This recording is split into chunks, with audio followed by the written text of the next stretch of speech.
Probably the most difficult part of the project was making segue into the Hispanic community because it's a very guarded community. As you might imagine, and for good reason, people are at this point a little bit afraid to make known what their immigration status is.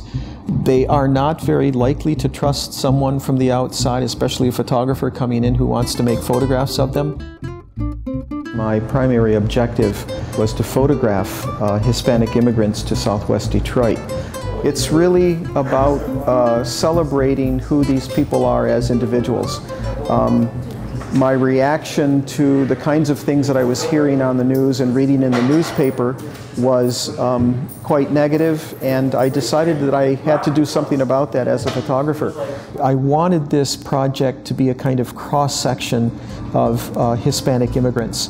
So I wanted to photograph people who had been here for a long time, people who had been citizens, but I also wanted to photograph people who were new to this community as well, some legal and some undocumented. This gentleman here, Juan, was telling a story about him coming up as a relatively young man through the border in a cattle truck, and that he was one of about 25 men who were being smuggled across the border at that particular time. So this is Maria Diaz. She was working for an American woman. She was one of the cleaning ladies in her home. The lady liked her so much, she brought her to the United States with the promise that eventually she would assist her in becoming a U.S. citizen. The problem is that once they came to America, the woman refused to provide her with the paperwork that she needed to become a citizen.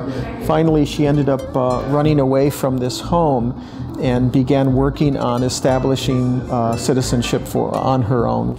Another individual told a story about crossing the border when she was very, very young with her sister.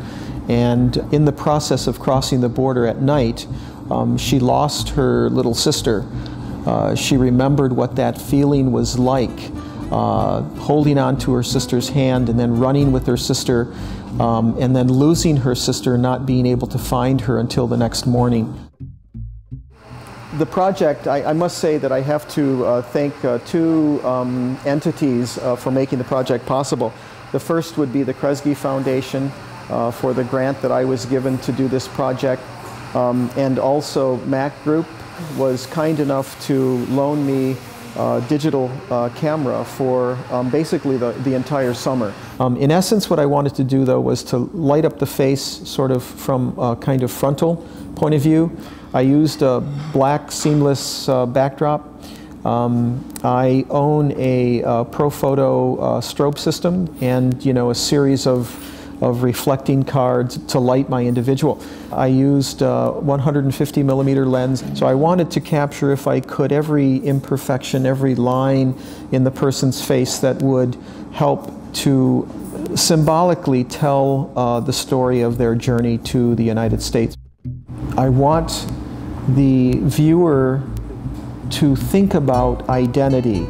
I think in many cases, every attempt is being made to strip the immigrant's identity from them. And again, one of my primary objectives is to celebrate the identity of these individuals.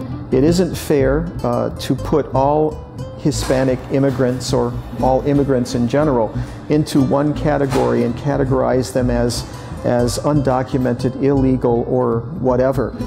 It's really, in my mind, about the individual's experience, and that's really what I wanted to kind of attempt to address in my work.